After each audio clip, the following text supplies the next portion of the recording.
Hello, I'm Bob Weeks for Wichita Liberty TV, your weekly source for news, analysis, and commentary about Kansas and Wichita government and public affairs. Broadcast on Great Plains Television, Sunday mornings at 8:30, repeated at 4:30, but we've got some new times on Saturday as well. I'll just send you to the Voice for Liberty at wichitaliberty.org. That's my site. Besides show notes for today's episode of Wichita Liberty TV, you'll find all the old episodes along with all the other material that I and others produce on nearly a daily basis. Our guest today is Dr. Tom G. Palmer, who's the Executive Vice President for International Programs at Atlas Network, responsible for establishing operating programs in 14 languages and managing programs for a worldwide network of think tanks. He's also a senior fellow at Cato Institute and director of Cato University, which is where I first met Tom. He frequently lectures all over the world: North America, Europe, Eurasia, Africa, Latin America, India. If you follow Tom on Facebook, you'll see him in places that I can't even put on the map unless I really take a look. But he's there talking about political science, public choice, civil society, and the moral, legal, and historical foundations of individual rights. He's widely published in scholarly journals and the popular press, author of Realizing Freedom, Libertarian History, Theory, and Practice. Other books that he edits every year for Students for Liberty. He holds degrees from St. John's College, the Catholic University of America, and a doctorate in politics from Oxford University. So welcome to Wichita Liberty TV, Tom. Well, thanks so much, Bob. It's a pleasure to be here. So you're here in Wichita to talk about some things concerning global poverty and what we can do there. And there's a short video, I'll put it in the show notes there, from the Atlas Network that starts out with the old adage or proverb: give a man a fish and you feed him for a day, teach him how to fish and you feed him for a lifetime. Now, I always thought that was pretty much the beginning and end of everything, but it turns out that doesn't go far enough. Is that right? It actually misdiagnoses the problem. Mm-hmm. If you go to very poor countries, the problem isn't that people don't know how to fish. They know how to fish. Mm-hmm. It's not helpful to them to have people come from Connecticut to teach them how to fish there. That's what the Peace Corps has been trying to do. And Mm-hmm. all in all, I'd say well-meaning but not successful. Mm-hmm. What they lack is the freedom to fish and the legal institutions that protect them when they do it. If you give them the liberty to fish, they don't just fish for themselves and their families. They create fisheries and buy fishing vessels, and they feed whole communities and whole countries. What's lacking is not the initiative or the knowledge, it's the freedom and the legal framework. Turns out, the most important thing in the world is not gold or diamonds or natural resources, it's the rule of law, Mm-hmm. which is why countries like the Netherlands, which has no natural resources, became one of the richest countries in the world in the early modern period, or Hong Kong in the 20th century. There's nothing there. And yeah, we have examples of the unfolding mess in Venezuela that has tremendous oil riches, yet those people don't have food today, I don't think. That's right. And that's all due to politics and economics, is it? Well, let's say the soft infrastructure of the free society, the rules by which we interact.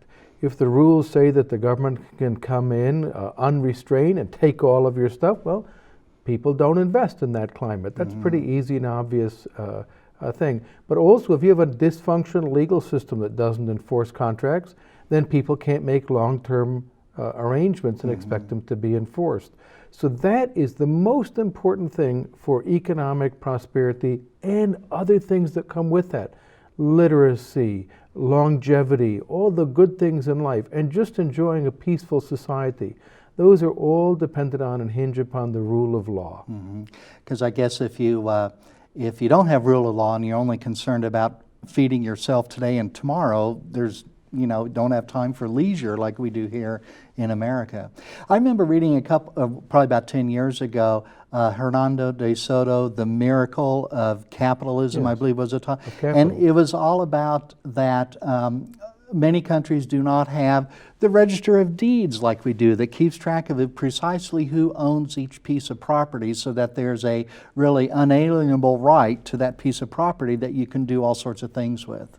Well, what you want is an alienable right, one you can actually sell. Oh, okay, that's So right. that's a key distinction. You have an inalienable Trade. right to your life and your liberty, But we don't want inalienable rights to our stuff, our property. You need to be able to trade it. But the key thing is to be able to record that you sold it to me, I paid you and bought it, and now the title goes to me free and clear. And now it's mine. And many countries don't have that. The consequence is people don't invest, they don't care of it, and they're poor. And really, that's, I think, the key towards long-term prosperity is the investment there, which is the, I think, described oftentimes as the seed corn of future prosperity. And if we aren't secure in those types of things, then, let's just consume everything today. That's right. Let's take our first commercial break for today. We'll be back in just a few moments.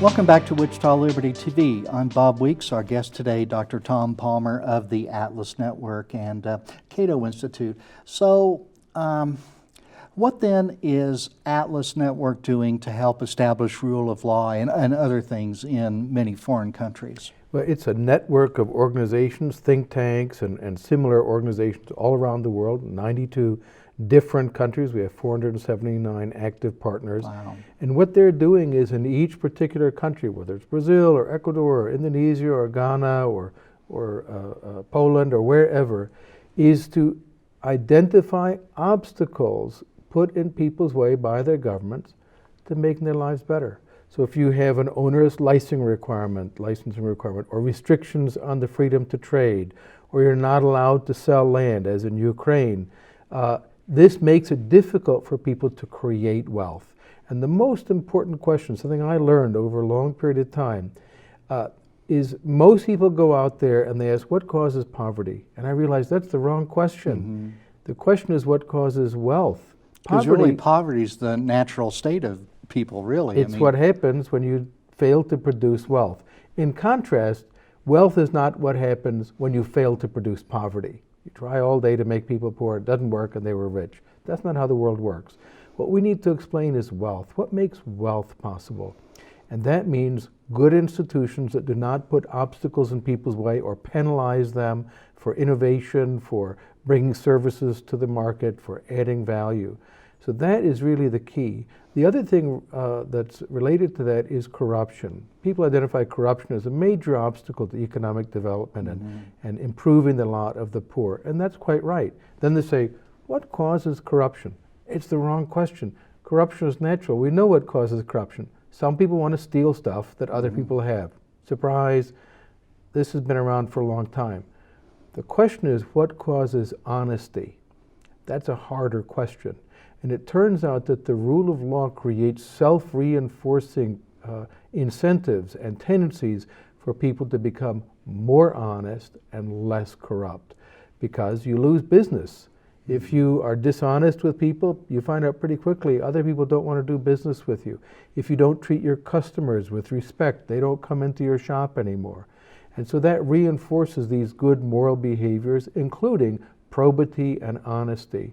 So what it hinges on is getting the rule of law right. And that generates all kinds of virtuous circles of prosperity, of economic growth, of economic uplift for the poor, and of honesty and a high trust society. And I think sometimes we just don't realize how much that idea of trust works to our advantage here in America. For example, I think David Bose has brought this up, that I can go to any city in the United States and a lot Western Europe and probably Asia and just show them a piece of plastic and they'll let me use a car that's worth $50,000. And they'll just let me take it and bring it back whenever I want. That's not the case all over the world, is it? No, in particular, people who are not part of the banking system. So you're in that situation because you have a good credit rating. People have reported you pay your bills. You don't take stuff. You don't welsh on your debts. You're a good person. So you're honest. So they can trust this $50,000 vehicle to someone who is otherwise a total stranger. Creating those institutions requires a whole framework of the rule of law. It means enforceability of contract. It means the ability to engage in complex economic transactions.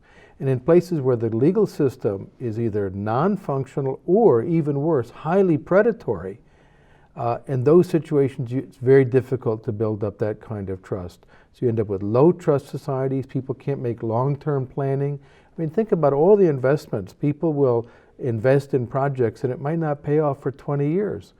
You only do that when you're pretty sure you're still going to own it during that period. But if you worry at any given month, a warlord or some political boss is going to come along and say, oh, I like that, and take it from you, you're not going to make those investments. You're not going to make those long-term commitments. So trust is a key element of economic development, of lifting people out of poverty. But now the key question is, what induces people to create more trusting social order?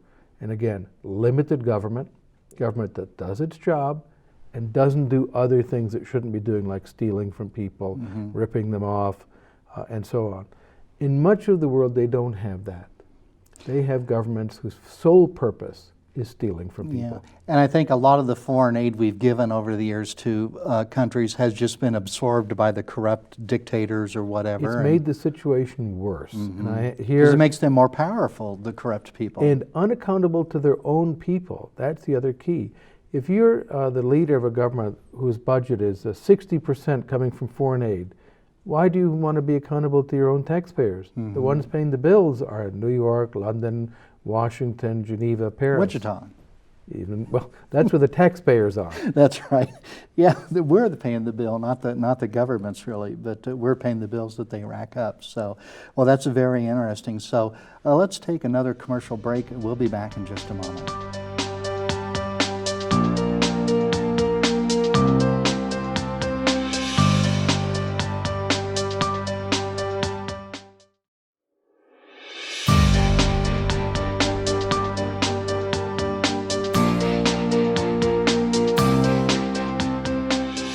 Well, welcome back to Wichita Liberty TV. I'm still Bob Weeks, and our guest today, Dr. Tom Palmer of the Atlas Network, and talking about why people are poor or what people can do to climb out of poverty. And I think that you mentioned that there's some data now, some research that really informs us as to what we can do. Well, we've known for a long time that per capita income, or average income in a society, is very robustly correlated with the degree of economic freedom. If you go to freetheworld.com, the Economic Freedom of the World report that the Fraser Institute of Canada and Cato Institute in the US produce, it's simply overwhelming. We were interested in asking another level of question, and that is, what is the impact of changing the freedom to do business on the very poor? Is it harmful, helpful? What impact does it have? And so we commissioned the top econometricians who put together the Doing Business report for the World Bank. I'm not a fan of the World Bank's policies, but their research department is top level. And it turns out that they found it's the most robust predictor of leaving poverty. If you can move the Doing Business report by 5%, 1% of a country's population will leave poverty behind. Nothing else is more effective or as effective at helping people to leave poverty. So our investments through our network have been on groups that have found ways to free up enterprise, to create more free enterprise in society by eliminating onerous and obnoxious burdens on poor people, restrictions on going into business, and so on. And that is actually moving people out of poverty into a much better life, leaving poverty behind. They won't be poor and their children won't be poor.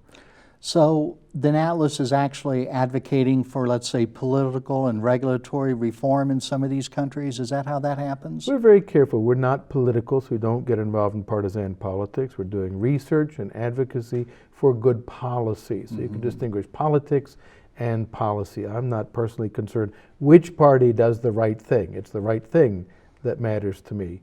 And so we do support our partners, but here's the key.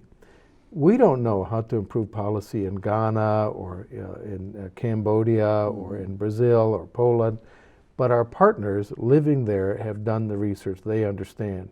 And so when they submit a business plan, we're willing to help them to raise money to implement that. And so far, they've had enormous successes. Eliminating minimum capital requirements, for instance, in India, was a crazy rule. You had to have a bank account with cash equal to more than a year's income before you're allowed to register a business. Oh, really? Well, that's very hard for poor people to do that. Yeah. This was eliminated. It was a huge strike for economic freedom, and it has caused hundreds of thousands of people to leave poverty behind. We sometimes think we have onerous licensing registrations for occupations here, but it sounds like having to have a whole year's worth of capital in advance, that's, I don't think we're that strict in here too much. Not in this regard, but I have to say there is some bad news. The United States has been doing much worse on economic freedom in the last 12 or more years. Has been falling in the rankings. I've noticed that. Other countries, Canada, New Zealand, and others are ranked higher than the United States in the freedom to engage in economic activity. And licensing is getting much worse in the United States. Used to be just a handful of professions were licensed. Now there are hundreds and hundreds of them, and this makes it difficult for people to move from state to state. You're licensed in one state, but if you want to go with your profession, your trade to another state, you have to be relicensed, which is very difficult and costly. So in this regard, the United States, in my opinion, is going backward. Yeah, and here in Wichita a few years ago, we had new laws where if you want to paint stripes on parking lots, you've got to get a license and go through training and things like that. Absolutely. Who wants unlicensed stripes? That's dangerous. Yeah, it's not that business owners don't have an interest in making sure they've got the right number of handicap spots and everything, but no, the city knows exactly how much you should have, and they're going to enforce that. So, so why don't countries embrace these principles, Tom? Why do some maintain an iron rule dictatorship?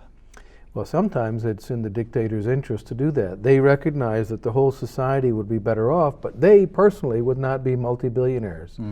And so a predatory system like that is based on a divergence of interest between the mass of the population and those who make the political decisions and control the army and the police and so on. So look at what is happening in Venezuela. For the Boligarchs, as they're called, the wealthy elite of the Bolivarian Revolution, socialist billionaires, they're doing fine, but they are destroying the whole society. And it's going to take a very serious social movement to dislodge them. They're prospering. Maduro and his cronies are fabulously rich, and they are impoverishing and starving a society.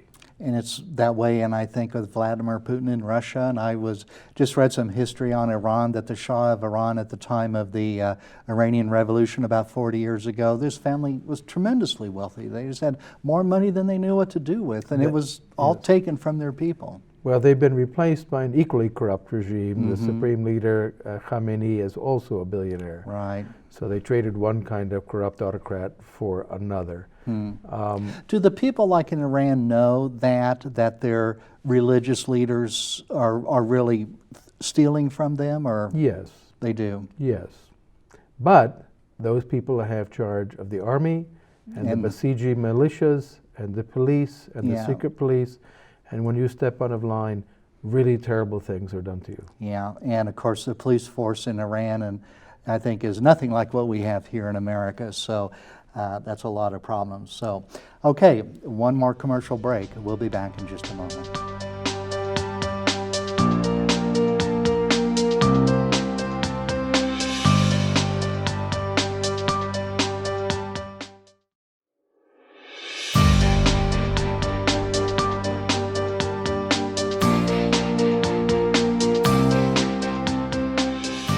Welcome back to Wichita Liberty TV. I'm Bob Weeks and our special guest, Tom Palmer of the Atlas Network. So, turning to domestic issues for a moment, I think we appreciate the role of federalism, the sharing of power between the federal government and the states, and we talk about states as laboratories of democracy, that different states might try different things and they'll work in here and not work there, and we can adopt the best practices and so forth. But it seems like we've got some fundamental rights. I'm thinking about, let's say, even to use medical marijuana or even recreational marijuana, the right to carry a gun, a firearm, to protect yourself.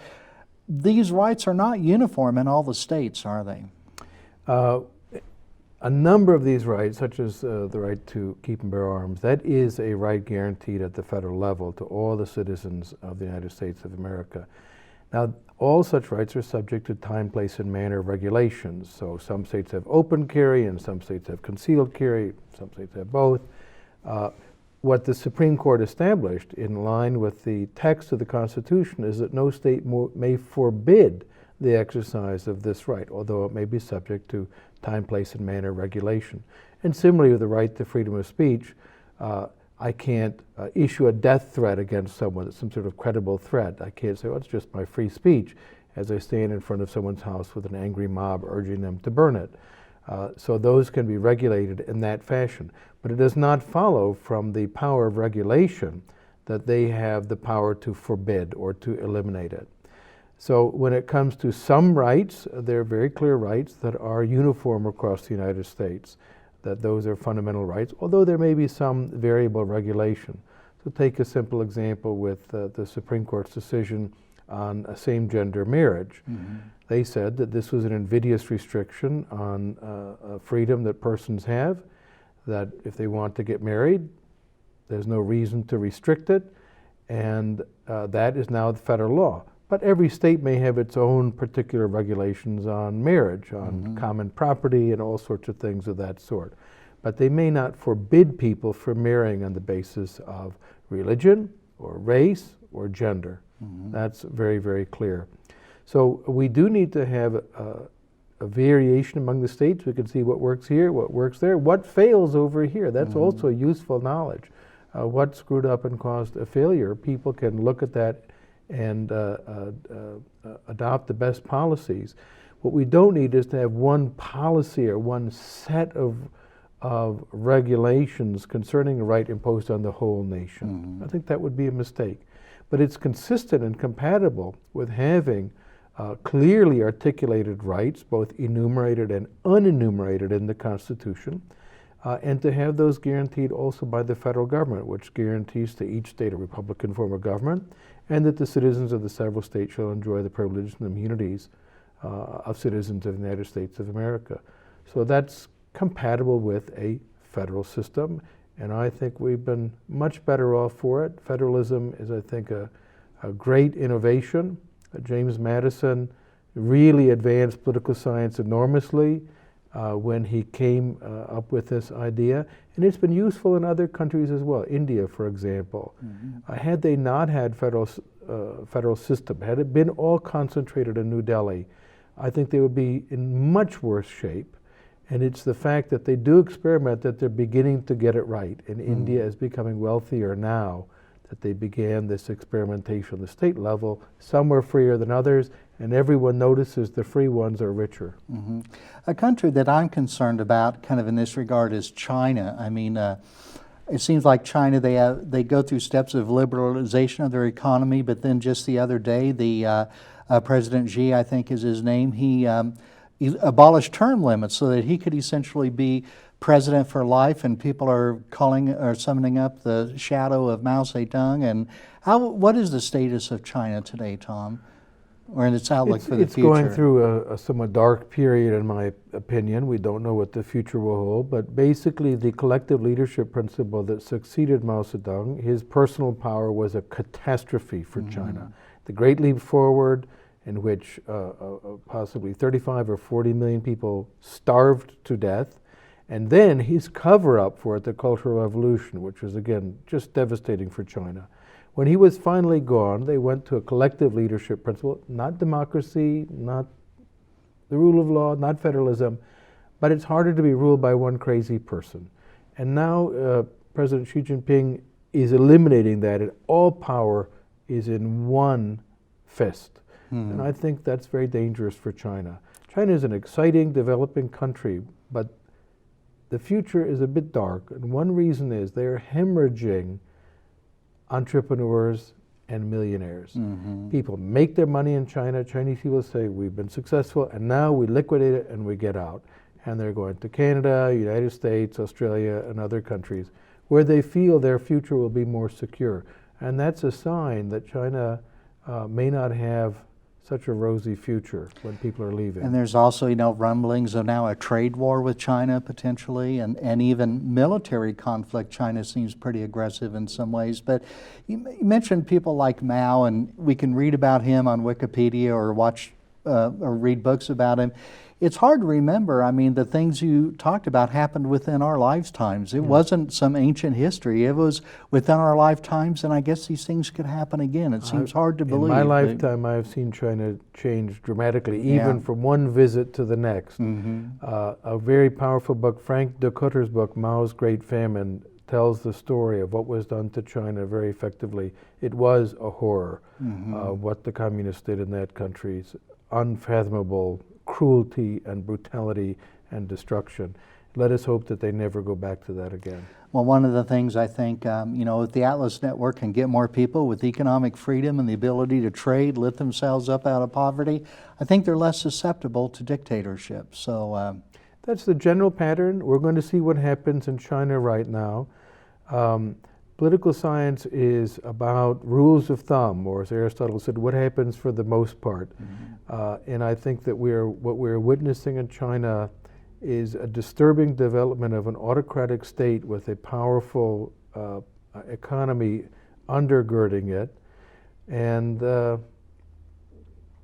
we need to be very vigilant about the future. The one thing we don't need is a shooting war or a trade war. yeah, either Both one. of those are catastrophes, and I disagree so robustly with President Trump. He said trade wars are good and they're easy to win. He's a fool. Well, we'll have to leave it on that, Tom, because we are out of time for today. So thanks to our guest, Dr. Tom Palmer, and thank you for watching, you the viewers, and we'll be back again next week.